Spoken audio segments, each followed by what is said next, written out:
Os irmãos, por favor.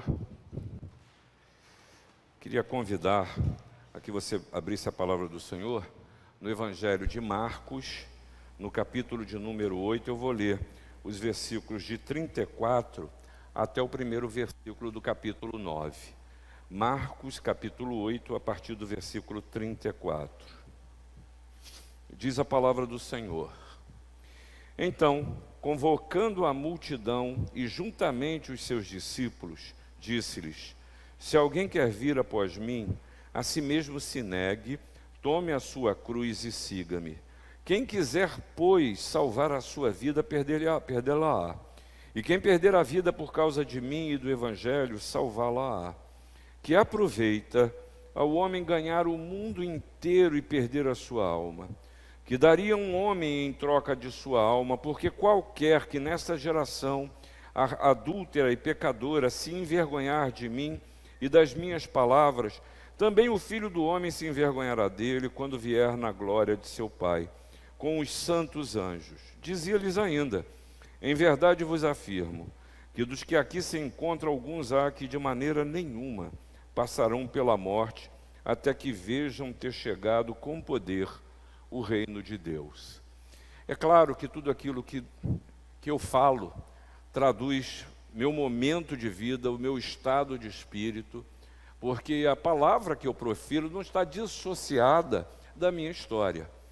E nesse momento especificamente eu questiono muito, e tenho questionado muito a vida cristã, no sentido de que, será que muito dela eu não tenho vivido apenas como uma cultura religiosa, como expressão de coisas que eu aprendi e eu repito sem que isso tenha verdadeiramente significado para mim? Será que muitas vezes o que a gente fala e chama de evangelho e procura levar para outras pessoas não está tão contaminado dessas coisas, que muitos que não têm o contato com Jesus têm dificuldade de entender, porque leem com toda clareza que aquilo que estão ouvindo é cultura, e não é expressão de fé, ou quem sabe até, de revelação da pessoa de Jesus? Isso tem me incomodado muito.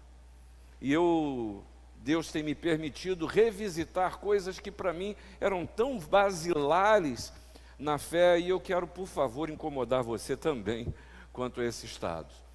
No sentido de que você não aceite tudo que você ouve, porque você sempre ouviu, mas que passe pelo crivo da verdade de Deus, no sentido de você querer ouvir e perceber a verdade do Evangelho na sua vida, no que você é, como você é. E nesse tempo em que a gente passa, nós vivemos, é claro, numa cultura que é extremamente individualista, de uma profunda atenção que é egocêntrica, centrada nas nossas próprias necessidades e só. E a gente vê a prevalência daquilo que é individual sobre o coletivo, em que a maior necessidade, é claro, é a minha. A afirmação de um pensamento que é individual e que talvez o produto ou subproduto dessa mentalidade, sem sombra de dúvida, é a cultura do que é efêmero. O que vale é o que eu preciso agora. Eu não quero ouvir e saber de verdade para amanhã, para a eternidade. Eu quero ver suprida as minhas perguntas agora, é no dia de hoje. E esse verdadeiro estado de espírito, a isso some-se a desvalorização da memória, da história e também do futuro. O que vale é o presente, é o aqui hoje. E essa postura, ela é vivida na expressão religiosa ao tentar se isolar a pessoa de uma verdadeira vida cristã. Vida cristã. Mas tem uma segunda coisa, que é uma dificuldade nesse tempo que a gente vive. É um verdadeiro ceticismo religioso. É uma fé que não acredita. É uma expressão de vida cristã que fala porque ouve, porque canta, porque está aqui, mas que, na verdade, gostaria de dizer em verdade: cansei de esperar, cansei de tentar. Como você leu no primeiro versículo aí do capítulo 9, não aconteceu, não aconteceu. Veja bem que esse ponto da história e essa palavra de Jesus tem tudo a ver com essas coisas, passado mais de 2000 anos. Veja só, Jesus realiza milagres, multiplica pães e peixes e está todo mundo vendo, é maravilhoso, eu estou com fome, e na hora da comida multiplicam-se pães e peixes. E aí os fariseus vêm e pedem sinais, acabaram de ver o milagre, mas não adiantou, manda sinal, eu quero ver novo, maravilha. E Jesus diz, cuidado com o fermento dos fariseus, cuidado com isso. Mas eu vou traduzir esse momento para você. Os fariseus viram para Jesus e diz, acabaram de ver o milagre.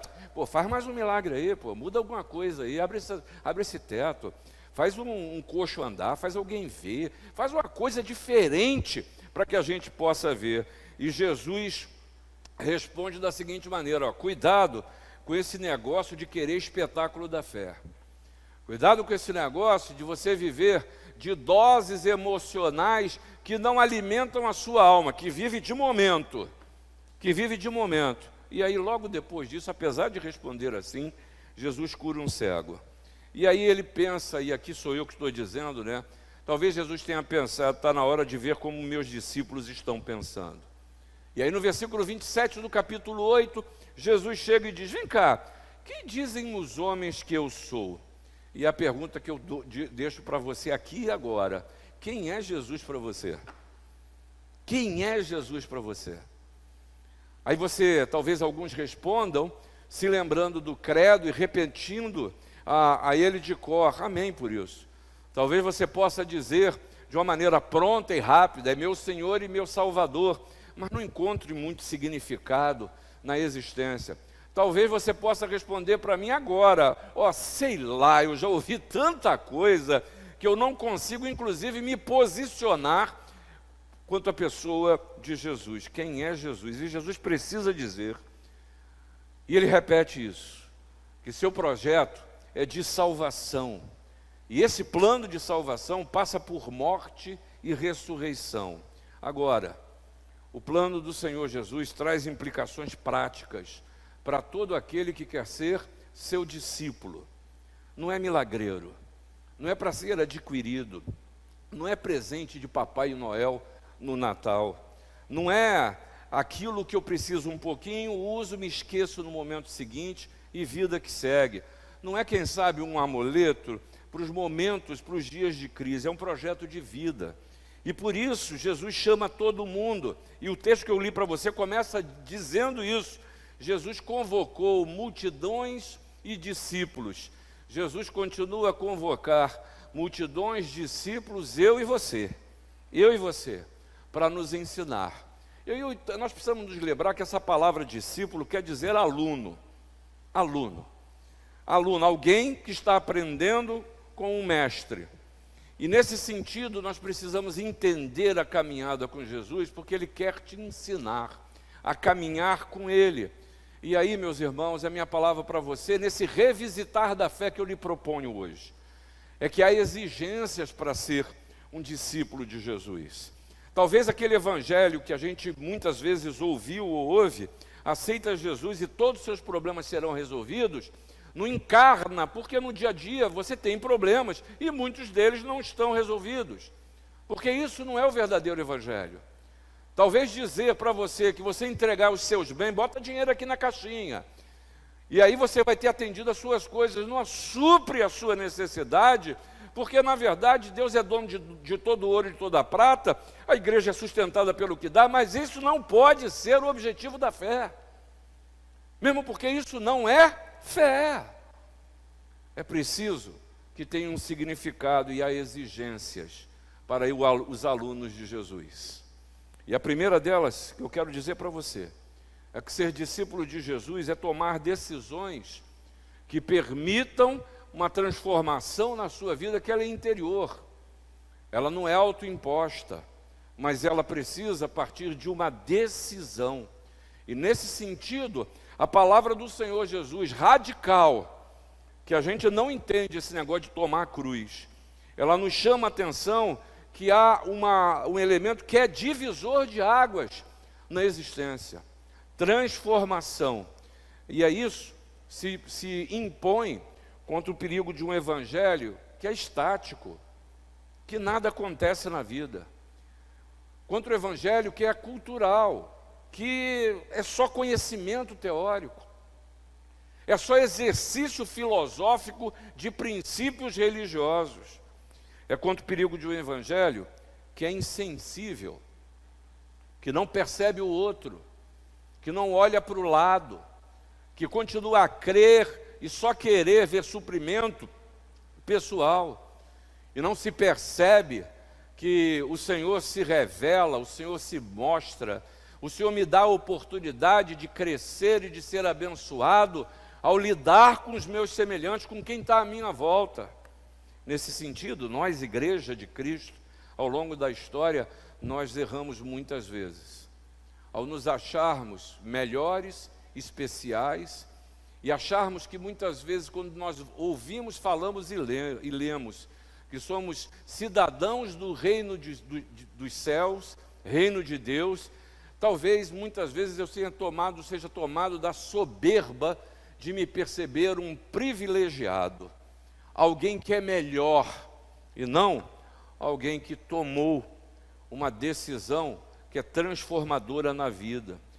E essa palavra de transformação, ela enfrenta o evangelho que é autocentrado, no sentido de que só você precisa, só você quer, portanto é um evangelho individualismo. Aí olha o que Jesus fala, olha o que Jesus diz dele: eu vou morrer, eu vou ser crucificado, isso vai acontecer para eu mostrar para vocês que a sua vida do jeito que é e que está, não tem jeito, não tem jeito.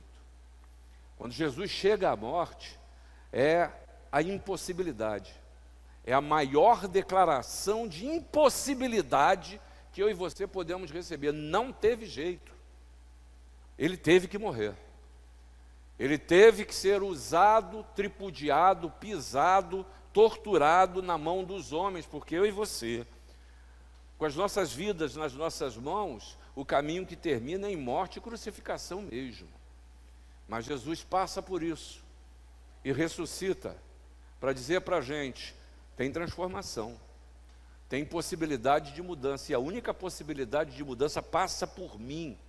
Aí você vai entender, quando Jesus começa a dizer, primeiramente, a transformação interior, ela precisa partir de autonegação. Por isso que ele diz, se negue. E Cranfield falou uma coisa muito interessante sobre esse negar-se. Negar-se a si mesmo é repudiar não apenas os seus próprios pecados, mas o seu eu. É dar as costas à idolatria do egocentrismo. É tirar você do centro de tudo e reconhecer que o centro da existência precisa estar em Jesus. Deve negar-se a si mesmo no sentido de negar-se a satisfação de todos os seus apetites e inclinações. Resumo, há coisas na vida que eu e você precisamos deixar, precisamos não assumir. Há coisas na minha e na sua vida com as quais a gente não pode se envolver. É disso que Jesus está falando, e não porque quer cercear a sua suposta liberdade, mas porque Jesus sabe que isso te destrói, sabe que há opções que você toma, coisas que você faz, ou não faz, ou deixa de fazer, que te destroem, que não são caminhos de vida. Ah, mas dá uma preguiça isso, né? Dá uma preguiça de lidar seriamente com as questões da minha vida. Por isso Paulo falou, e Paulo, eu vou te dizer, tem umas horas, desculpa com a palavra, eu tenho até a raiva dele, porque ele é tão humano. O bem que quero, não faço, mas o mal que não quero está sempre diante de mim. É a tentativa de manter o status quo numa vida que está dando errado. É isso. E Jesus está dizendo, isso te mata. É preciso que transforme a sua vida. E aí, primeiro você tem que esvaziar o que está dentro. Por isso ele está dizendo, se negue. E aí fala para tomar a cruz. E cruz, você sabe muito bem, é símbolo de martírio. Não é apenas um fardo ou um problema. Falar de carregar cruz é lidar com aquilo que é essencial em você. Falar da sua imobilidade. Falar daquilo que você não consegue lidar, não consegue enfrentar, não consegue mudar. É aquilo que eu não preciso, aqui me falta palavras para definir, porque a vida é sua, não é minha. Eu fico pensando no meu dia a dia, porque há coisas que eu não consigo lidar. É a minha cruz, assim como a sua. E o ritual da crucificação era muito simples. Condena o réu e ele tinha que carregar a sua cruz até o lugar da execução. Aí você lembra daquela história, Jesus carregando, cai, vem José de Arimateia para ajudar, lembra disso? Não é isso? Simão Sirineu, esquece do Arimateia, misturei aqui as estações. Pois é, e ajuda a carregar. Esse ícone da caminhada de Jesus é um exemplo da minha e da sua vida. O que isso quer dizer? Carregar a cruz é suportar as afrontas da vida, porque elas não deixarão de existir. Elas vão continuar a existir. E quanta gente hoje não vive aí arrastando correntes como fantasmas, porque sofrem as afrontas da vida, mas não conseguem lidar com elas, não conseguem vencê-las, não conseguem lidar com as derrotas. Isso carrega a cruz. Carregar a cruz é lidar com os seus problemas, suportando-os. Mas não é aturando, é sendo suporte, tendo suporte para lidar com isso. É ter o verdadeiro desprezo por toda a vida, pelo bem-estar, pelas posses. É colocar o bem, a materialidade no lugar correto, em que você não vive para ter. Deus dispõe tudo o que você precisa. Para alguns, pode até significar aguentar um emprego ruim, um patrão chato, uma situação financeira desesperadora, como se isso tudo fosse o fim da vida. É entender que essa cruz a ser carregado é algo que eu e você, como fruto do pecado, precisamos lidar. Quem percebeu isso com muita clareza foi David Wilkerson, falando sobre isso de uma experiência de fé. E eu quero compartilhar com você essa experiência. Existe uma verdade encoberta aqui que devemos descobrir. É uma verdade tão poderosa e edificante que poderia mudar o modo como encaramos nossos problemas e dores. Muito embora pareça um sacrilégio sugerir que Jesus não carregou sua própria cruz, essa é a verdade. O que ela significa para nós hoje é que Jesus, o qual é tocado pelo sentimento de nossas enfermidades, precisou experimentar por si próprio como é estar fraco, como era estar desencorajado, incapaz de prosseguir sem ajuda. Ele foi tentado em todos os pontos da mesma forma que nós somos. A tentação não está em fracassar, não está em largar a cruz por estarmos fracos. A verdadeira tentação está em tentar tomar aquela cruz e carregá-la com a nossa própria força. Eu aguento, eu consigo, o que não é verdade. Deus também sabe, diz o Wilkerson, que nenhum dos seus filhos é capaz de carregar a cruz que tomam quando seguem a Cristo. Queremos muito ser bons discípulos, bons alunos. Queremos tanto negar a nós mesmos e tomar a cruz. Parecemos esquecer que essa mesma cruz irá um dia nos levar ao fim da nossa força e da nossa resistência humana. Mas não se esqueça, Jesus sabia disso. Foi por isso que em certa altura, João 15, versículo 5, ele chega e diz: sem mim nada podeis fazer. Reconhecer que muitas vezes eu preciso carregar cruzes na minha existência, é saber que eu preciso de transformação da realidade. Mas Jesus não nos deixa sós. Ele vem em seu socorro e em meu socorro para aliviar o nosso fardo que é pesado. Mas há uma segunda coisa que ser discípulo de Jesus nos exige. É fazer, além de buscar uma mudança interior, é saber que essa transformação precisa se traduzir em mudança no modelo de vida. Porque talvez, e eu peço a Deus que você esteja comigo agora, até aqui pelo menos, que você entenda que evangelho é transformação, que ser discípulos é mudança de vida, mas a consequência disso é avaliar o modelo de vida que você está vivendo. É avaliar que modelo de vida você terá a partir dessa realidade. E quem sabe uma realidade que você entendeu intelectualmente, tem o desejo de dar o passo de fé, mas não sabe como fazer.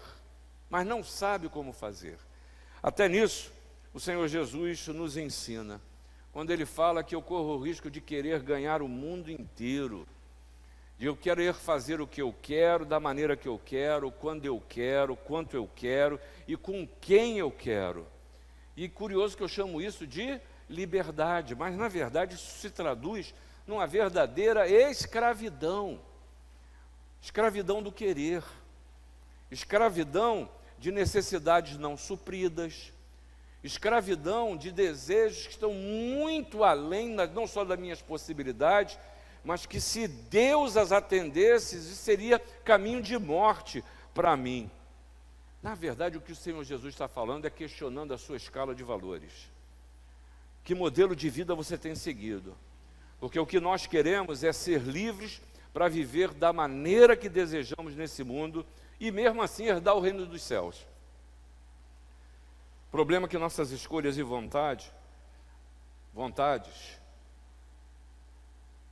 nossa vida nas nossas mãos, invariavelmente, nos conduzem para caminhos de destruição. Caminhos de destruição. E Jesus percebeu isso com clareza, porque sem Ele nada somos. Nada somos. E a figura que Ele usa aqui é de ganhar o mundo e perder a alma. A alma. Aqui, o grande tema é que você e eu precisamos analisar as nossas motivações. Não preciso dizer como é isso. Você há de perceber. Se você parar para pensar nas suas motivações, provavelmente você vai reconhecer caminhos que precisam ser encerrados, outros que precisam ser começados. O grande tema aqui são motivações, mas também as minhas prioridades em vida. Porque a boca fala do que está cheio o coração, e mais do que isso, gestos falam mais do que palavras. E muitas vezes a gente quer ter uma cara, uma impressão que o coração não está dizendo e pensamos que as pessoas não percebem. E o que é pior, achamos que Deus não está vendo. E Ele está. É preciso transformação no meu modelo existencial. Isso aqui, para você, discípulo de Jesus, aluno, é um aprendizado que o estilo de vida de Jesus lhe permite ver o que é vida para a sua vida, o que é bênção para a sua vida. Salvar a alma é reconhecer que não pode, que precisa, que Deus pode, que Jesus te salva. E alguns chegam a dizer que é como se fosse um passo no vazio, no escuro, e não é. É a certeza de que tem sustentação. O que Jesus está oferecendo é sustentação para a sua existência. Mas aí eu quero te dizer uma coisa. Quero dizer uma coisa para você. Eu acho que o nosso relacionamento com Deus, eu acho que é uma época que a gente precisa demonstrar mais fraqueza. Mais incerteza do que certezas. Acho que é tempo da gente abrir um pouco a intimidade do nosso coração para Deus, porque eu vivo como se Deus não percebesse o que vai de verdade dentro de mim. E eu tenho certeza que você é assim também. Eu acho que é um tempo para que a gente viva um discipulado que seja verdadeiro, da gente demonstrar mais fragilidade diante de Deus e menos certeza. Mas Jesus está falando dos seus discípulos e nos ensina uma terceira verdade sobre esse discipulado. Que ser discípulo é enfrentar a realidade, enfrentar a realidade, enfrentar a sua realidade. E aqui, se eu estiver errado, por favor, sonde o seu coração. A primeira realidade que talvez a gente precise enfrentar é que a gente se envergonha de Jesus. A gente se envergonha de Jesus. Talvez, como Pedro, eu negue até mais do que 3 vezes. Talvez, como Tomé, eu tenha dúvidas. Talvez como Judas eu o tenha traído e venha traindo na medida que eu ando. Talvez como Paulo no seu primeiro momento, eu até persiga aqueles que estão lutando para seguir uma vida de discípulo de Jesus. E nesse sentido, o me envergonhar de Jesus não é só o falar, não. É não admitir diante dele o que eu sou, como eu estou. Mas há uma segunda realidade que eu preciso também lidar com ele, ao enfrentar a dura verdade da vida.